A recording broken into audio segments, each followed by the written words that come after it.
నమస్తే అందరికీ, welcome to నా చిన్న ప్రపంచం. ఈరోజు మన ఛానల్లో చాలా పెద్దదైన వంటకం చూపిస్తున్నాను, చూడండి. ఇడ్లీ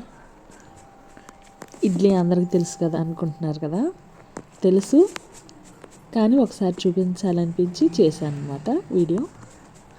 వీడియోని చివరి వరకు చూడండి, లైక్ కొట్టండి, సబ్స్క్రైబ్ చేసుకోవడం మర్చిపోకండి. లేకపోతే నా వీడియోస్ మీకు కనిపించవు. మళ్ళీ చూడాలనుకుంటే సబ్స్క్రైబ్ చేసుకొని వెళ్ళండి, ఓకేనా. నేను మినపప్పు, ఇడ్లీ రవ్వ రెండు ఒకేసారి నానబెడతాను. అది కాక మినపప్పు ఫస్టే కడిగేసామంటే దానికి ఉన్న మురికి ఏమన్నా పైన ముక్కుల్లాగా ఉంటాయి కదా, అవి మొత్తం పోతాయి అన్నమాట. ఇంకా తర్వాత నానబెట్టేసిన తర్వాత మళ్ళీ ఒకసారి వాష్ చేస్తాను. ఏదేమైనా కానివ్వండి, ఎంత కష్టమో అయితేనే మీరు బయట నుంచి ఫుడ్ తెచ్చుకోండి. ఎందుకంటే బయట అసలు ఫుడ్డు అస్సలు మంచిగా ఉండట్లేదు. చాలా అవసరం తప్పట్లేదు అని అనుకుంటే తప్పించి బయట ఫుడ్ తెచ్చుకోకండి. కొంచెం కష్టం అని అనిపించింది, కానీ ఇంట్లో తిన్నంత తృప్తిగా, ఫుల్గా, టేస్ట్గా, ఆరోగ్యంగా ఎక్కడా దొరకదు మనకి బయట ఫుడ్స్లో. అందుకే చక్కగా కొంచెం ఓపిక చేసుకొని ఇంట్రెస్ట్గా, మీకు అంతగా నచ్చట్లేదు వంట చేయటం అనిపిస్తే చక్కగా ఒక మ్యూజిక్ పెట్టుకొని హ్యాపీగా డ్యాన్స్ చేస్తూ చేసుకోవచ్చు.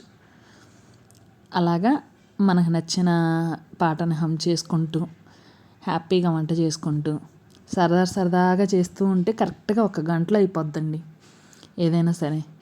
బాగా ఇంకొంచెం బిర్యానీ లాంటిది ఏదైనా మనకు తెలియని వంటలు చేస్తుంటే ఇంకొంచెం లేట్ అవుతుంది తప్పించి హ్యాపీగా తిన్నంత తినొచ్చు. అలా ఒకసారి ట్రై చేసుకోండి.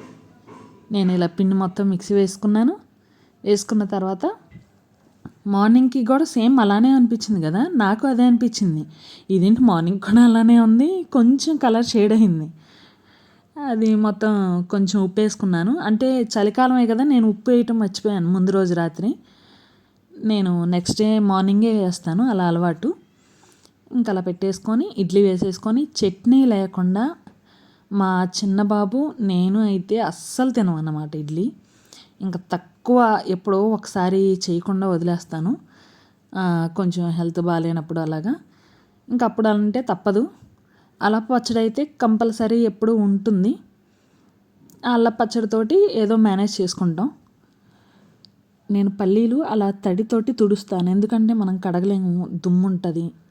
అందుకని చెప్పేసి ఒకసారి అలా తడి చేత్తో అలా తుడుస్తూ ఉంటాను అప్పుడప్పుడు. ఒక్కోసారి హడావిడిలో వేసేస్తూ ఉంటానులేండి. అయిపోయింది. ఇడ్లీ నల్లగా ఉంటాయని అనుకోకండి, పొట్టుతోటి తింటేనే చాలా బలం.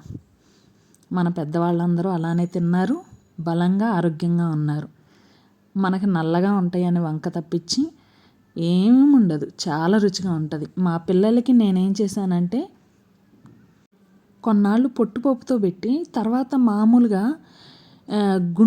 మినపగుళ్ళతోటి ఇడ్లీ చేస్తే అవి ఏంటంటే అస్సలు వాళ్ళు తినలేదు. ఇడ్లీ ఏంటి మమ్మీ ఇలా ఉంది, గడ్డిలాగా ఉంది, అస్సలు బాగాలేదు అని చెప్పేసి చాలా బాధ అనిపించింది నాకు. అయ్యో ఇంత కష్టపడి చేస్తే పిల్లలు తినలేదేంటి అని.